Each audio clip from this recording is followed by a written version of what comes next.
همین روز ما از روی ترتیب کاری برای نواربرداری فیلم آمدیم. فریل چی نام داره؟ فریل چی؟ فریل بهار. و در یک لحظه ای که مثلا در کار بود خدمتچی ها را فیرود کردیم برای زکات کردن. قدیم من ازبکی گپ زد و بعد من گفتم چرا تو ازبکی گپ میزنی؟ میگه که من نمیدونم.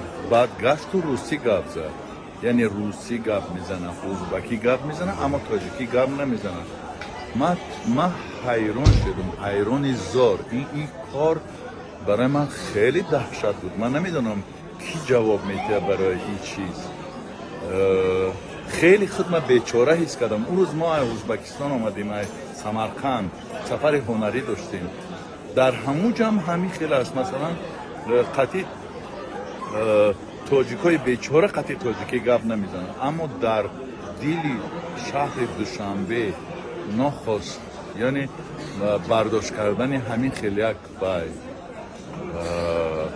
و من گفتم که وای بر ما، من نمیدونم این را کی چی خیلی بها میتر.